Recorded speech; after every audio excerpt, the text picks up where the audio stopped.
Добар ден, почитувани! Ја гледате најновата Телма амбуланта.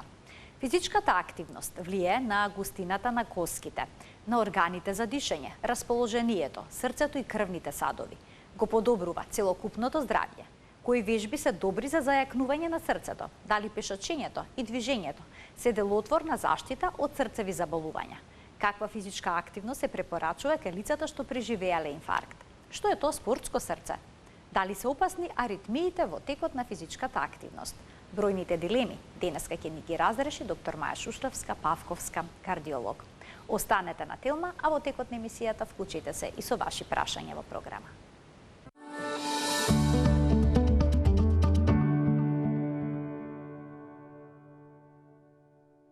За потребата од физичка активност за зачувување на здравјето на срцето и крвните садови, денеска зборуваме со доктор Маја Шушлевска-Павковска од ПЗУ доктор Маја Шушлевска. Докторке, добре ни дојдовте во студиото на Телма и добар ден. Добар ден, задоволство ми е да бидам ваш гостин. Има еден тест со кој што може да провериме дали ни е здраво срцето со качување скали. И вели вака: секој што има здраво срце би требало да може да се качи до 4-тиот спрат по скали за 45 секунди. Па дали овој тест е всушност соодветен и добар начин да си ја провериме кондицијата на сопственото срце, качувајќи се по скали со штоперка во рака? Секако дека е валиден тој тест, всушност и потекнува од кардиолозите во Шпанија. 2016 година имаат направено кратка студија која што треба да даде информација околу срцевиот фитнес на пациентите и всушност барале некој едноставно валидно средство кој ќе им помогне да проценат физичкиот капацитет, состојбата на пациентите кои што имаат некакво срцево заболување. Значи едноставен и ефтин метод кој можат широко да го применуваат и навистина тој корелира всушност со релевантни физиолошки параметри кои во текот на физичката активност можат да се измерат. Па така, доколку еден кандидат, субјект, не мора да биде пациент, нели, успее во рок од 40 до 45 секунди да искачи 4К, нели, тоа корелира со негов физички капацитет кој може да се процени како над 9 метаболни еквиваленти. Значи, ние прецизно мериме, релативно прецизно секако, во кој ранг на физички фитнес, кардијален исто така, кардиореспираторен и мускулен фитнес се наоѓа еден пациент. Па доколку ова успева без проблеми да го реализира, пациентот има добар прогностички профил, што значи дека неговото срце и неговите бели дробови, како кардиореспираторен капацитет и ангажманот на мускулите кои треба да поднесат како третиот партнер во целата ова нели приказна која што ние нели треба да ја реализираме како организам, треба да овозможи активност која што се мери во над 9 метаболни еквиваленти. Што значи тоа? Значи, нашето тело има базален метаболизам, нели, за основните енергетски процеси кои ние ги обавуваме во текот на седењето во мирување, значи да работат органите, да произведуваме температура која овозможува терморегулација, да имаме одреден срцев притисок и срцев пулс, да работат натришните органи сите, нели, според нивниот даден капацитет во тој момент, и тоа е еквивалент околу еден метаболен еквивалент. Значи, толку е енергетското потрошување. За вообичаени активности, нели, низ дома да ја средиме кујната, да ја средиме спалната соба, нели, оние основни физички активности се потребни околу 2 до 3 еквивалента. Кога веќе сме поактивни, пешачиме, тоа е 5 еквивалента. Значи, енергетските процеси растат и се споредуваат, се изразуваат во метаболни единици. Меѓутоа, за поизразена физичка активност, тоа е, например, третиот стадиум на Брусовиот протокол, кој го користиме за проценка на срцевиот капацитет, се над 9 метаболни еквиваленти. Се повеќе и повеќе активност, физички тренирани лица можат без никаков проблем да обават 12 метаболни еквиваленти. Значи, нивниот организам може толку многу да работи, да обезбеди таква енергија, да ангажира, да создаде таква енергија за телото да се движи, па и да се качи на 4-ти кат, оние се над 12 и на 6-ти кат може да се кача. Така што тоа е корисен и валиден тест. Сега, повеќето од нас живеат седечки начин на живот. Што ако не успееме да се искачиме до 4-тиот кат за, да речеме, за 45 секунди, да ни се потребни повеќе од минута и пол? Треба ли да се јавиме на кардиолог? не треба, нели, обврзно да се јавиме на кардиолог доколку немаме некаков предходен дијагностициран срцев проблем. Па макар било тоа и обична хипертензија, односно покачениот крвен притисок. Доколку немаме предходно заболување, а знаеме дека во времето на индустриализација, нели, промовирање на седентарниот колатерално промовирање на седентарниот начин на живење, нашата мускулатура станува мрзлива. Нашите капацитети на срцето и на белите дробови се редуцираат. Понатаму ќе спробуваме, па ќе објаснам околу вентилаторните можности, нели, на капацитет на белите дробови, во какви стадиуми може да се прикажат, нели, што значи еден високо трениран атлет и еден посечен човек, нели, кој се занимава со лесна физичка активност. Меѓутоа, она што би било поука на овој тест, доколку не можеме да го направиме ова на четврти кат без никаков проблем во дадениот временски рок да се искачиме, значи дека ние не сме фит и дека прогностички во текот на времето, како старееме, всушност ние ќе го забрзаме процесот на нашето старење. Значи, тие навики кои не доведуваат да мускулатурата ни е неактивна, прават исто така да нашиот метаболен профил, липиден профил се менува, па и психолошки профил, бидејќи знаеме, нели, каков ефект има физичката активност на нашето ментално здравје. И воопшто, нели, и густината на коските, коскено-мускулниот систем работи со некој помал капацитет. Сето тоа глобално го прави нашиот организам подложен на дегенеративни заболувања, со помал капацитет и подложен на побрзо старење. Така, веќе споменавте дека физичката активност ја подобрува густината на коските, цвртината на мускулите, го подобрува расположението, влијае на органите за дишење, на кардиоваскуларниот систем, значи на срцето и на крвните садови. Но, кај нас постои едно убедување дека со мирување се штедат зглобовите и срцето. Но неопходна ли е физичка активност кај секој поединец за да биде здрав? Секако. Значи, мирувањето е штетно? Штетно, апсолутно штетно и може да биде штетно за оние зглоби кои веќе се оптеретени и оштетени. Најчесто од претходни трауматски неправилни вежби или, не знам, некакви екстремни занимавања со одредена физичка активност, неправилно пред се, меѓутоа и од зголемена телесна тежина, која што представува присутен фактор кој ги оштетува зглобовите, и тоа гравитацијски, скочните, колената и артикулација коксе, нели, колковите.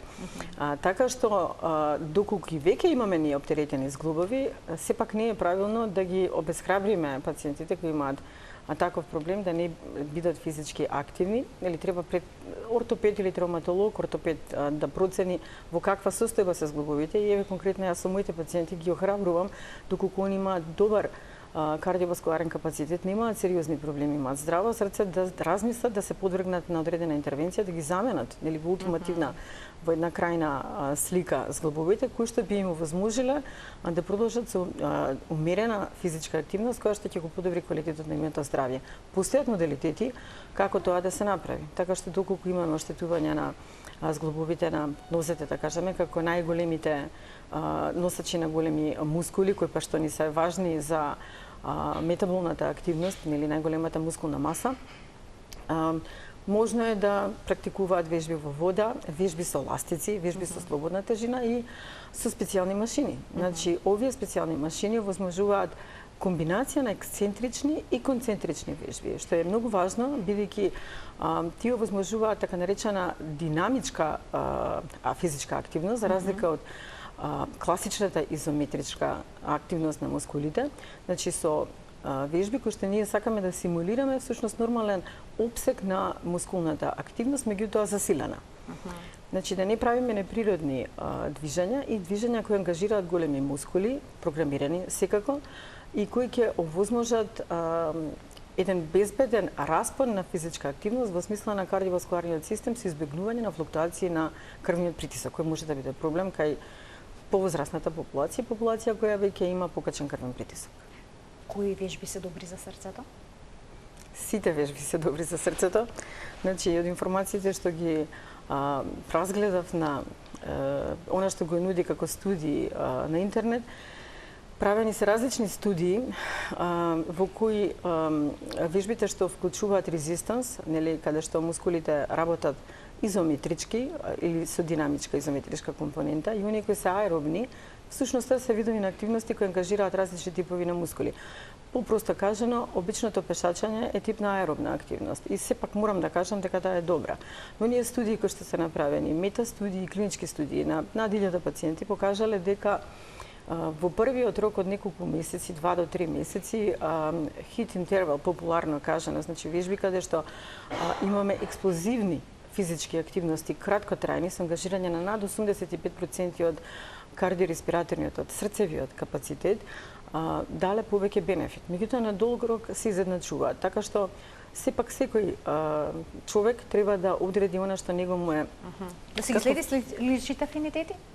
Како реков? Личните афинитети да ги следи? Да. За да ужива во вежбите? Да. Бидејќи ако имаме отпор и едноставно тоа не ни причинува задоволство, голема е веројатноста дека ќе се откажеме. Секако. Постои еден тип на замор, значи не мускулен замор, туку од спортската кардиологија дефиниран како ментален замор. Значи доколку немаме компатибилност на физичката активност нас да не усреќува, да не успокојува, да не релаксира потоа, туку ние чувствуваме болка, намалена активност, нели, гледаме дека имаме проблем неколку дена ни треба да се опоравиме по таа физичка активност, тоа е показател дека или интензитетот или типот или двете во комбинација на нас нели се најсоодветни, бидејќи секој човек е посебна индивидуа и нели има посебна антропологија, или нас не е многу важно да одредиме всушност кој е нашиот капацитет, нашиот профил, должината на коските, квалитетот на мускулите, типот на така наречените Б мускулни влакна кои што се ангажираат при тие експлозивни физички активности кои што се одговорни всушност за овие изразени анаеробни резистанс, да ги наречеме, вежби со поголем отпор. Дали интензитетот на физичката активност треба да биде во корелација со срцевиот пулс? Да. Многу е важно да ние си го познаваме нашиот базичен пулс, нели, каков е во тек на мирување, кога ги измериме и секако нашиот притисок, со тоа што постојат всушност параметри кои треба да се следат во текот на физичката активност. Значи ние правиме профил и правиме прогностички профил. Значи имаме максимално предвидена срцева фреквенција која што е дадена за една особа и во текот на старењето таа се потешко можеме да оствариме, нели, како таа е арбитрарно, значи одредена како 220 минус бројот на годините. Меѓутоа имаме и друг еден параметар кој е многу важен, а тој се нарекува резерва на нашиот пулс. Тоа значи кој е нашиот седентарен пулс и кој е пулсот кој што ние можеме максимално да го постигнеме. Тоа значи дека со тренинг ние треба да постигнеме поголем и поголем пулс, нели? Ја ангажираме мускулатурата, ја правиме поквалитетна и срцето се навикна и се адаптира на таа. Така, но веќе кај почетниците. Како да проценат? 220 минус нивната возраст, така? Да. И тоа е тој пулс што максимално смеа да го постигнат ако се јави срце биење, односно се јави забрзан пулс на таа вредност треба да клиничките симптоми. Значи важно ни е дали е можно во прв момент една изразено седентарна со неквалитетни мускули особа која сака да почне да се занимава со некаква физичка активност, оди до граница на толеранција. Доколку се јави глад за воздух, вртоглавица, аритмија, сите тоа се физички параметри, симптоми, знаци кои ни покажуваат дека одиме до неговиот максимум и тука треба да одиме полека. Значи квантитетот на трајањето да не биде повеќе од 20 на минути, да бидат лесни, вежбите да има поголеми интервали на загревање и на ладање, значи се тоа моменти структурирани околу начинот на вежбањето. Пулсот го чувствуваат пациентите, не мораме да го мериме, меѓутоа повеќе да ги следиме овие параметри. Кога се повеќе и повеќе нели расте капацитетот, нормално дека можеме да го подобриме, нели, тој максимален срцев пулс, не мораме да целиме, бидејќи 100% тоа значи дека оној 100% од 220 минус возраста, тоа значи дека пациентот, човекот, спортистот се наоѓа во зоната на максимална физичка активност. Таа максимална физичка активност не е подобна за долги, нели, не треба да цели цело време да биде во таа зона, така наречена, туку во зона околу 50 до 70%, кога зборуваме за луѓе кои имаат веќе некакви срцеви ризик фактори, како притисок, аритмија, исто така и за диабетес мелитус, значи, односно за шеќерната болест. Така што индивидуално е, порастот на срцевиот пулс, кој што човекот во текот на физичката активност го толерира, е показател за неговата моќност. И треба постепено да цели кон негово постигнување. Од тој момент, емисијата Почитувани контактна, можете да се јавите во програма и да поставите прашање. Доктор Маја Шушловска-Павковска, кардиолог, е гостинка во студиото на Телма. Таа ќе појасни се што е поврзано со физичката активност и превенцијата од кардиоваскуларни болести и превенцијата, меѓу другото, и од инфаркт. Ќе проговориме за тој во текот на денешното издание. Ние продолжуваме понатаму со она што вие го споменавте, за вежбите, пулсот, што е најдобро за почеток кај повозрастните лица кои што досега не биле физички активни, а сака да преземат нешто за да го подобрат своето здравје. Да направат базични прегледи или да направат лабораториски профил, да се види каква е функцијата на органите, метаболниот профил, какви се липидите, каков е шеќерот, секако функцијата на бубрезите, да се мери притисок. Идеално, во идеални услови би било да се процени нивниот фитнес, срце фитнес, да се процени со така наречено срцево белодробно тестирање со вежби, или C5 го викаме на англиски, Cardiac Pulmonary Exercise Testing. Што значи тоа? Тоа значи дека всушност субјектот се подложува на тестирање со мерење на срцевата функција, но и на белодробната функција до неговиот максимум. И при тоа се цени каков е капацитетот и на срцето преку остарениот пулс, но се цени и вентилаторната функција преку потрошувачка на волумен на кислород, која што белите дробови ја искористуваат во текот на физичката активност. Па така, максимално кај врвните атлети може да биде и 50 до 60 мл на килограм телесна тежина тој кислород, значи тоа е количина одредена на кислород, додека кај просечните врсници кои не се занимаваат со врвен спорт е 30 мл. Значи тоа се показатели кои ни ја покажуваат моќта и на срцето и на белите дробови. Врз основа на тоа и ги прилагодуваме, нели, вежбите за повозрастната популација, со кој што морам да истакнам дека дури во светот со внимание кај кардиолошката популација се пристапува, а одредени клинички бројни, всушност клинички анализи покажуваат дека има многу благотворно влијание врз здравјето и на повозрастната популација. Па така, доволно е да се каже дека секојдневната физичка активност од минимум 30 минути како аеробна активност, значи полесна, која што ќе ангажира околу 5 метаболни еквиваленти, има позитивно прогностичко влијание. Меѓутоа, онаа активност над 9 метаболни еквиваленти многу ги зголемува капацитетите на кардиоваскуларниот систем, и на коските, и на мускулите, и го продолжува практично живењето. Ја продолжува и моќта. Во тој смисол, дури и кај оние пациенти кои биле подложни на интервенција перкутана, или проверка на крвните садови, со некаква интервенција или не, или по прележан срцев удар, покажано е дека 2 дена ангажирање по овој настан, до 30 дена, овие пациенти подложени на програмирани и структурирани адекватни за нив физички активности имаат подобар профил отколку оние пациенти кои не се подложиле на структурирана физичка активност. Значи, моќта на физичката активност покрај медикаментозната терапија во однос на зачувување на коронарното здравје. Така, значи физичката активност всушност како лек. Да. Ќе ги вклучиме гледачите. Добар ден за првиот од нив. Добар ден. Повелете. Добар ден. Видете, баш емисија ми одговара. Јас бев со точак, живеам во Железара, бев со точак до град, и не ми паѓа пулсот 119, 110, моменталниот пулс, и плюс второ прашање, тоа е тоа short beat интервал, ми покажува тука едно од тие што се инструментињата, ЕКГ, од тие играчки што ги продаваат овие, short beat интервал. Тоа ми покажува, значи, тоа нешто проблем со срцево имам. Да немате уште некој прашање да врскам? Како? Не го слушнам добро. Ако има додатни прашања, значи не го слушате добро прашањето. Ајде, значи уште еднаш таму да ги повторите оние главните параметри што ги споменавте. Пулсот не ви се симнува колку што ве разбрав, постојано ви е 119, така? 119, ево моментално е 118. Без разлика дали сте физички активен или не, постојано го имате тој пулс. Седам на фотелја. А седите на фотелја. Добро, и што додадовте уште еден параметар? Интервал ми покажува тоа ЕКГ-то што е кинесчето. Добро, и на ЕКГ-то што е наудот? Молам, short beat интервал. Значи краток удар, интервал на краток удар или irregular base, значи со нерегулирана база. Да, значи треба да направи класичен. Добро, ви благодарам за кардио, вклучувањето во програма. Повелете. Доколку и во мирување имаме 119, 118 пулс, односно над 90, веќе имаме тахикардија. Треба да се процени таа тахикардија дали е правилна или неправилна, дали е синус тахикардија или некаква аритмија. Значи треба да направи кардиолошки преглед.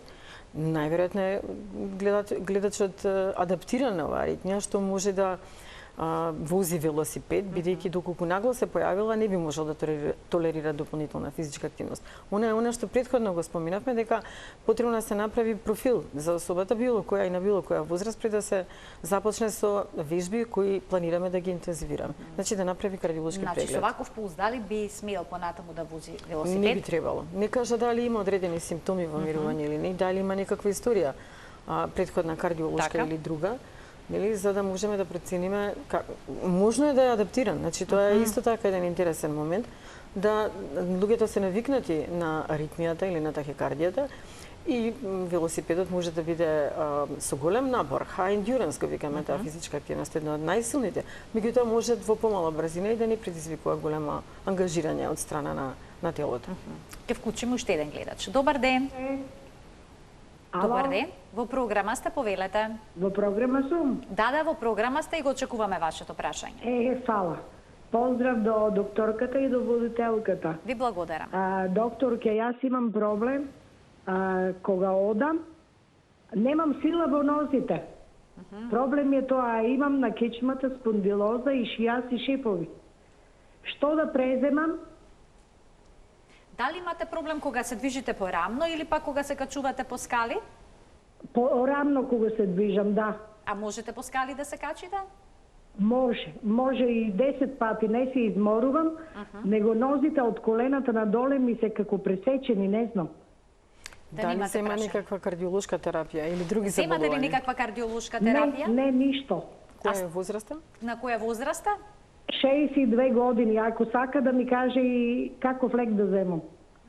Така, тоа тешко на телевизија да добиете препорака за терапија, но можете секако да слушнете некакви насоки што би можеле понатаму да преземете. Ви благодарам за вклучувањето во програма. Треба да направи преглед и кардиоваскуларен, значи да се направи ЕКГ и ехо на срце, во принцип, доколку не е направено досега, но и треба да ги прегледа колената, мускулите на нозете. Има веќе возраст за која што постојат одредени состојби кои треба да ги отстраниме. Заморот повеќе упатува, нели на ваков начин како што го презентира гледачката, повеќе упатува на проблем со мускулите или зглобовите во таа регија, нели, која е доста честа за таа возраст. Така, имаме уште еден гледач, ќе го вклучиме и него во програма. Добар ден. Добар ден. Повелете. Вака, имам едно прашање до докторката. Се работи за синот мој, кој што има 9 години, го носев на спортска медицина. Така. И докторката ми кажа дека има поспано срце, па би сакала да знам што точно значи за 9 годишно дете, дали е алармантно, дали треба нешто дополнително да се направи, Како рековте, поспано срце? Поспано срце, да. Не постои таков термин. Не постои такво нешто, дури јас се изненадив така, но веројатно некоја состојба докторката опишала на таков начин за да биде. Значи треба да ги расчистиме тие параметри кои ги користиме стандардни во кардиологијата. Тоа што е важно, како опција, 9 годишно дете може да исто така да биде претренирано, па да работи срцето со поспор пулс заради таа адаптација, нели има поголем систолен волумен во текот на времето, може да е лесно дилатирано и спрема она што е презентирано, би рекла дека треба да се процени дали е детето претренирано. Бидејќи на возраст од 9 години треба да бидеме многу внимателни во каков интензитет ги оптоваруваме децата и со каков тип на вежби, посебно овие резистанс вежби што се за зголемување на мускулна маса, бидејќи може да се случи да го оптоварат срцето, а децата се и онака физиолошки подложни на интензивен раст, така што дополнителната задача може да му штети. Значи треба да бидеме во некоја безбедна зона на тренирање. Ајде да слушнеме уште едно прашање од гледач. Добар ден. Ало. Да, тука сте во програма, ве слушаме одлично, повелете. Добар ден, имам поздрав до докторката и до водителката. Ви благодарам. Ке ве молам, јас сум хроничен кардиолошки пациент, 70 години сум, пријам доста кардиолошки лекови, ама после тоа имам голем замор, големи болки во мускулите, во нозете, во грбот и не можам никако да се движам. Бев на ехо и ЕХГ, од ехо ми рекоа дека треба да се мери тахикардијата. Сега докторката само ми ги продолжи, даде ми друга врста на лекови, не ме упати на мерење на тахикардијата. Што би рекла докторката, дали е тие болови во мускулите, во нозете и во грбот се од кардиолошките лекови? Така, ви благодарам за вклучувањето во програма. Теоретски можно е да бидат од лековите, некои од лековите како статините, сега не знам точно кои лекови се препишани, може да дадат болки во мускулите, тоа е општо познато и заради тоа и се оди во правец на изнаоѓање други видови на лекови за да може да се таргетира липидниот, масниот профил кај пациентите за да се избегнат статините. Во однос на тахикардијата и хроничните заболувања, доколку таа тахикардија не е регулирана, да е постигнато тоа што би било оптимално за пациентот, ќе треба да се провери дали правилно се дадени лековите, дали е правилна дијагнозата. Во ново време постојат и интервентни опции за лекување на тахикардијата, дали електрофизиолозите работат доколку тахикардијата не е регулирана, тоа срцето го истоштува, забрзано го троши на некој начин. Значи, потребно е да се среди тахикардијата и потоа не е контраиндицирана и оваа пациентка, гледачката, да биде подложена на специјален програм. Сама треба да се едуцира, бидејќи не постојат всушност такви центри кај нас кои би овозможиле кардиоваскуларна рехабилитација, но не е неможно. Можно е исто така и мускулите на грбот да бидат оптоварени од претераната немобилност. Значи, многу често кога не сме раздвижени, сме во една одредена позиција, тоа представува оптоварување за една одредена мускулатура и затоа потоа имаме болки. Понекогаш имаме субјективно чувство дека срцето ни работи забрзано, како дека ни излезе од градите, дека прескокнува. Тоа е претпоставувам аритмија. Во текот на физичката активност, мислам. Дали е, сакав да прашам, опасно доколку тоа го почувствуваме во текот на физичка активност? Доколку е инцидентно, нели ние секогаш имаме и спортистите и обичните луѓе имаме одредени моменти. Значи енергетски нашето тело не е секогаш спремно да прифати иста доза на напор. Не сме наспани, има варијации во атмосферскиот притисок, сме во опоравок од некој, нели, некаков вирус или некаква настинка, че сето тоа може да влие на нашата кондициона моќ. Така да не сме во оптимална кондиција. И во такви ситуации некој напор прифатлив од претходно за нас може да предизвика аритмија, блага вртоглавица, поинтензивно задишување така натаму. Меѓутоа доколку се случува често, тоа значи дека нешто може да се случува со срцето. Бидејќи во текот на физичката активност, што всушност се случува, капацитетот на срцето расте 5 пати. Волуменот кој што треба и левата и десната страна коморите да го испумпаат скокнува од 5 на 20 литри. Мускулите работат со огромен интензитет.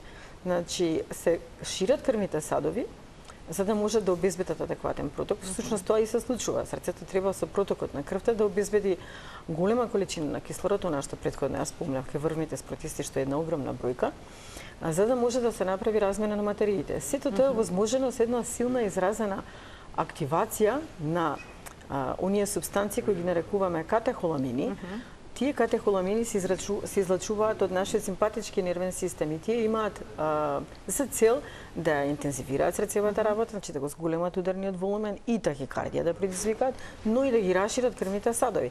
Че се е тоа во смисла на тоа интензивирање арбитрарно кажано 5 пати повеќе. Во такви услови, овие зголемени концентрации на адреналин за здраво срце треба да бидат прифатливи. Меѓутоа, за срце кое веќе има некаков проблем вроден, а може да биде истекнат, може да предизвикаат појава на аритмии. И тие аритмии треба да ни бидат сигнал дека треба да направиме детална проверка. Во поново време во спортската кардиологија интензивно се зборува за проблемите со десната комора, каде што може да се случат од неадекватно тренирање, од преголемо и преинтензивно, посебно како кај помлади индивидуи, тие се најранливите во тој период од 10 до 16 години, кога се уште срцето е подложно на развивање, може да се случат проблеми во структурата на мускулот и да се створат зони кои понатаму креираат аритмии. Тие аритмии може да бидат навистина основа за сериозни проблеми и треба да се направат дополнителни испитувања кои вклучуваат и тестирање. Значи професионалниот спорт не е секогаш здрав, треба да се пристапи внимателно? Доколку се Секако. преоптовари срцето, тогаш може да очигледно да се јават последици? Секако. Значи треба да бидеме многу внимателни, доколку сакаме да се занимаваме со професионален спорт, и во најголем број од земјите се користи онаа метода која што веќе ја реков, мислам дека и кај нас почна да се користи СИ-5, значи срцево и белодробно тестирање при вежби, во кое што точно може да се предвиди како се однесува организмот од страна на мускулите, Така. срцето и белите дробови. Имаме гледач, ќе му дадеме можност да го постави прашањето во денешната Телма амбуланта. Добар ден, Добар ден. повелете. Ќе ве молам, дали мислам има утицај шеќерот со срцето? Дали шеќерот влие врз Да. здравјето на срцето е вашето прашање? Мислам, да. Имате вие, предпоставам, шеќер, некакви кардиолошки проблеми? Нема. Немате, значи немате, Нема, но дали мислам дилемата е дали би можеле да придонесе имате. тоа, али не придонесе до. Така, ви благодарам за вклучувањето во програма. Која е поврзаноста помеѓу дијабетесот и здравјето на срцето? Дијабетот е навистина штетно заболување, сигурна сум дека е општо познато. Еве уште еднаш, дијабетот во крвта со протеините формира разни видови на продукти, протеински и гликозни продукти, и тие се талажат во крвните садови. Кај одредени луѓе има преферанца за оштетување на малите крвни садови, кај одредени кај големите крвни садови. Дијабетот е всушност, нели знаеме, болест на неправилен начин на живење со прекумерна консумација на јаглехидрати, и има ефекти како дрога, значи активира одредени центри во нашиот мозок кои ги засилуваат тие допаминергични системи кои ни даваат информација дека ние треба да бидеме задоволни. И ние сме всушност задоволни и ствараме зависност, создаваме зависност. Значи општо штетно заболување, и во однос на нашата тема, значи дијабетот е во некоја обратна пропорција со физичката активност, бидејќи се тоа на што ни го нуди спортот, нас не ни е потребно доколку јадеме, доколку внесуваме јаглехидрати. Еден од начините да се заштитиме од дијабет, и ако веќе настанала дијагноза, нели немаме и сме изгубиле така наречена гликорегулација, нели на гладно шеќерот ни е над 7 или после оброк ни е над 11, со намалување на физичката активност, бидејќи ги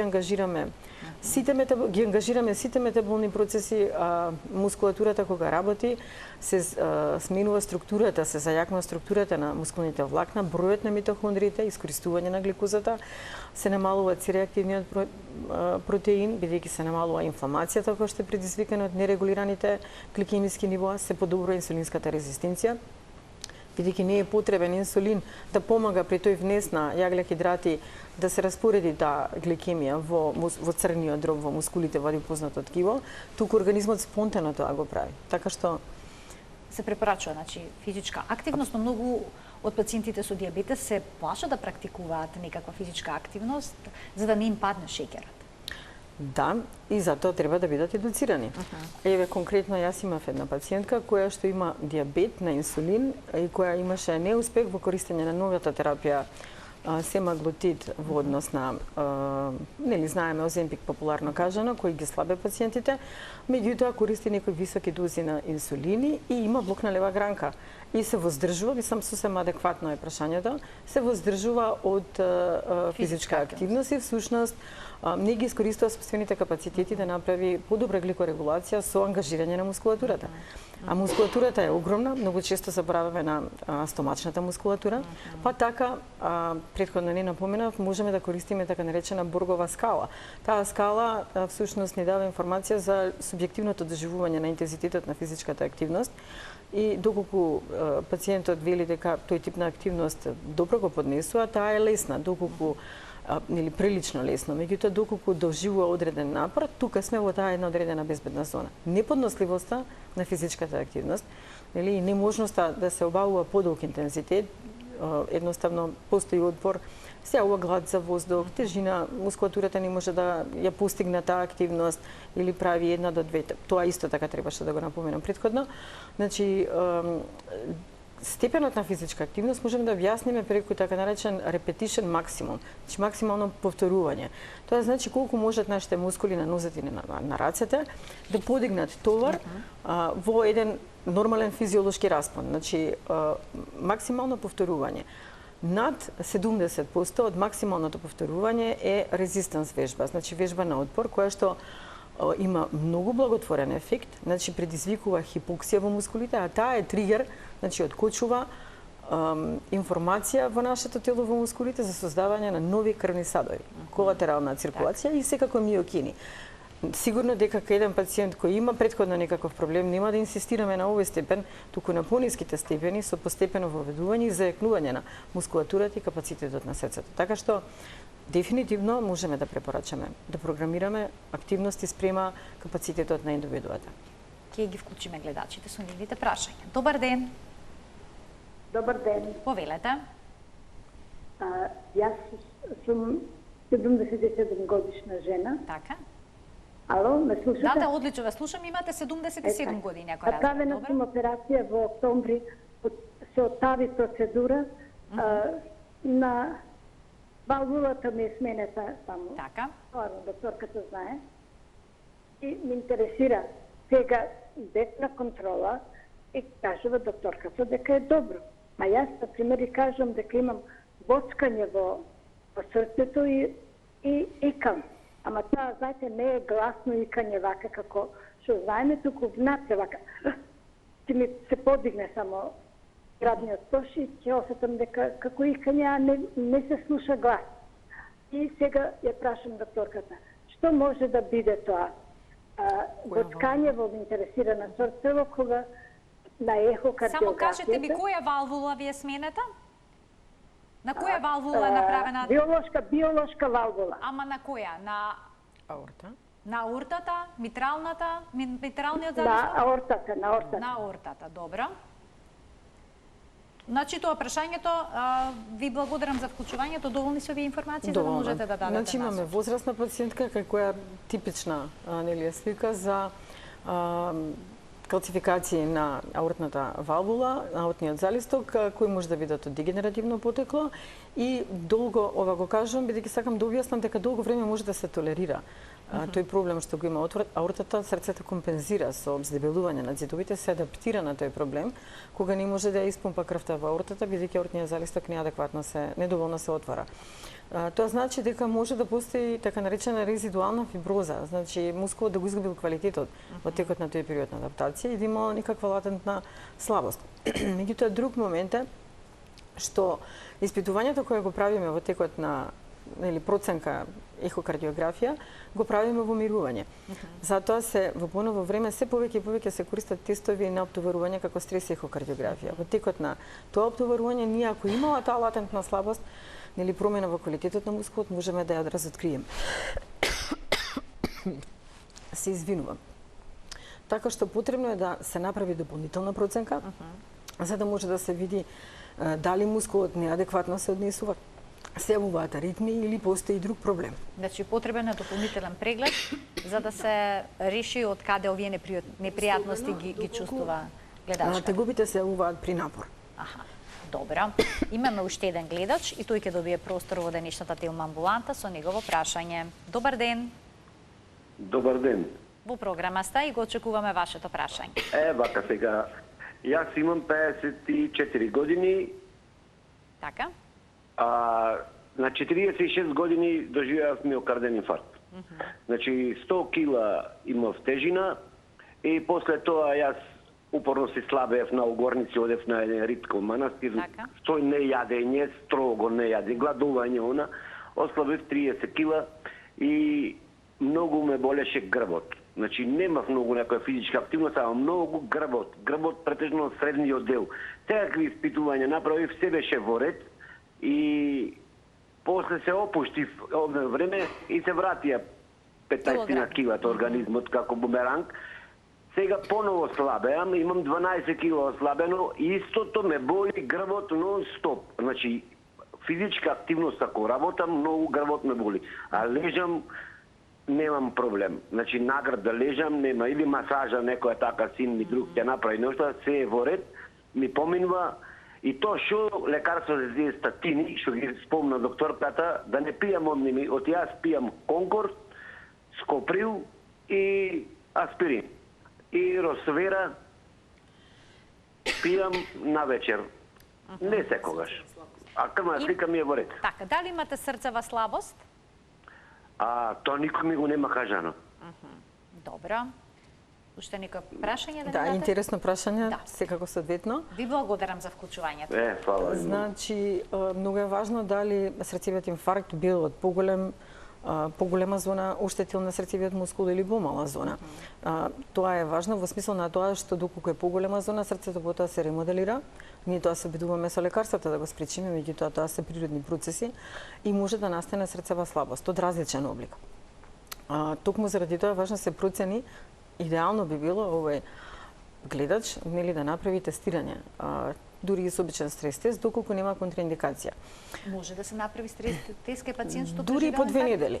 Дури по 2 недели, меѓутоа треба нели таа работа период од значи се смета дека секако дека зависи дали е стентирање на крвен сад кој бил запушен, кој бил со во покомплицирана форма, го нарекуваме со исти сегмент елевација, или се работи за интервенција само на крвен сад без повреда на срцевиот мускул. Значи на стрес тест треба да се направи. Така и овој пациент секако редовно, како и било кој со прележан инфаркт, со реваскуларизација, може да се направи и треба да се направи тестирање за да се види кој е капацитетот и дали постои да се проверат дополнително крвните садови, бидејќи кај оние луѓе кои имале претходно срцев настан со стеснување, запушување на крвен сад, ризикот во еднината е многократно се зголемува во споредба со оние кои немало таков настан. Така што не можам да искоментирам дали болката потекнува од срцето, теоретски може да потекнува, меѓутоа може да потекнува и од росувастатинот, односно од статинската терапија. Таа дури е во некои ситуации како куриозитет симулира миокарден инфаркт, па кога ќе го тргнеме лекот или мускулатурата околу градниот кош. Ја засега. Значи може на различен начин да се појави таа нетолеранција на статините и треба да се провери дали кај овој гледач постои проблем со срцето во однос на мускулатура. Не би можела вака да одговорам. Или е болката од грбот. Значи тоа би се исклучувало со стрес тест, а не со исклучување на статините, како што праша гледачот, дали да ги исклучи статините за да провери дали всушност е болката од лекот? Стрес тестот ќе ни даде недвосмислена информација. Доколку има капацитет да ги постигне оние 9 метаболни еквиваленти без промени на ЕКГ-то, во идеални услови може да се направи стрес екокардиографија или магнетна стрес резонанца, ќе ни даде информација за како се однесува срцето на тој напор. Срце кој што може да го поднесе тој напор, не би требало да има проблем. Прогностички е многу добро доколку може да изврши толку многу работа. Не може да заврши толку многу работа во тој степен 12 метаболни, да речеме, еквиваленти во четврта стаза на Брус протокол, која што ангажира 6,8 км на час на инклинација од 16%. Тоа е вистина напор кој ретко кој нетрениран субјект може да го поднесе. Доколку е педантен пациентот, иако има срцево заболување, доколку овој обем на физичка активност може да ја постигне, можеме да го прогласиме дека е безбеден од страна на срцето. При тоа за време на тестот ние внимаваме дали ќе предизвикаме репродукција, дајќи ги повториме симптомите, болката во грбот, болката во градите, несвестицата, аритмијата, ги бараме симптомите кои би довеле до корелација со тегубата што ја има претходник која не тера да го направиме ова испитување. А има ли форма на физичка активност што е најсоодветна за лицата кои што преживеале инфаркт? Секогаш е безбедно пешачењето. Меѓутоа, со правилна проценка на срцевиот мускул, она што претходно го кажав, вежбите со висок интензитет од над 70% ангажирање на тоа максимално повторување, има добар ефект како за крвните садови на мускулите, така и за срцето. Меѓутоа, тоа треба да биде претходно расчистено во каква состојба е срцевиот мускул, дали има претходна хипертрофија, дали има. Значи, со денешните методи на испитување можеме многу сигурно, или со магнетна резонанца, сигурно ќе искарактеризираме срцевиот мускул и на левата и на десната страна во каква состојба се наоѓа. Со тестирање проводноста на крвните садови. Доколку има оштетување, тогаш сме повнимателни, имаме една граница, како ги дефинираме пациентите во зависност од инжекционата фракција.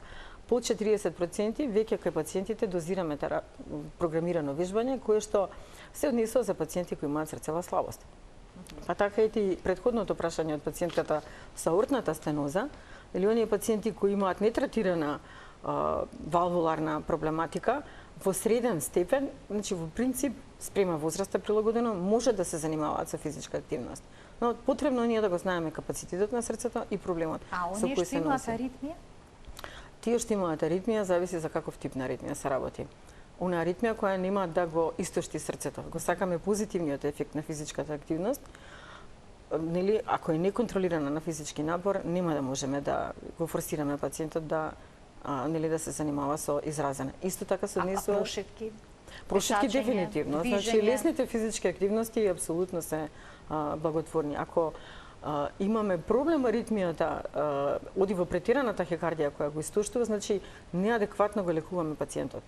Пошто постојат повеќе нивоа, повеќе пристапи во лекувањето на аритмиите, и тие аритмии доколку го оневозможуваат, го спречуваат во секојдневните физички активности, во мирување има добар пулс, околу 80-70, тоа е прифатливо, идеално дури за пациент со атриална фибрилација, мислите, така? Мислиме на тој тип најчесто, да речеме со таа популација. Повозрасната, бидејќи помладите секако имаат поголем распон, поголем капацитет. Во тој случај, доколку на напор скока пулсот на 130, треба да ги испитаме другите можности за терапија и да смениме комбинацијата, да видиме да нема никаков проблем со залистуците, да нема латентна срцева слабост, бидејќи различни форми има на аритмии. Да му придеме на таков начин на срцето, за да можеме да му го овозможиме тој лесен степен на физичка активност, бидејќи доколку пациентот е седентарен, сигурно губи. Така, седентарниот начин на живот е всушност вовед кон многу болести. Може ли да се каже дека физичката активност е превенција од инфаркт и од срцеви заболувања? Може. Еве, анегдотално можам да кажам за едно интересно истражување кој го има направено новинарот National Geographic, една споредба на остров италијански Сардинија или Корзика, на различна висина популација во селата, утврдена разлика во однос на centenarians, нели, стогодишниците. Бројот на стогодишници бил многу повисок на поголемата висина селото каде што живееле жителите, мора да се симнуваат и да се качуваат. Точно така. Така што не треба да се плашиме од физичката активност, треба постепено да ја усвојуваме и правилно, рационално да ја користиме редовно. Уште нешто исто така, големината на квадрицепсот, значи на најголемиот мускул на нашата нога на предната страна, се користи како синоним прогностички за нашето здравје. Што е кој мускул рековте? Квадрицепсот, да, 4-главиот мускул на феморот, на надколеницата. А како се проценува? Спрема јачината, всушност, на обемот, волуменот на мускулот и капацитетот мускулот кој што го има да го поднесе. Нешто слично нели би ни одговорило и на прашањето за 45 секунди на 4 кат. Што појаки квадрицепси тие го носат нели целото тело. Најаките мускули се, доколку имаме развиени квадрицепси и добра кондиција на срцето да го прифати тој напор, нели да обезбеди протокот на крвта и доставата на кислород, можат лесно да накачат на 4-тиот кат. Да, така е.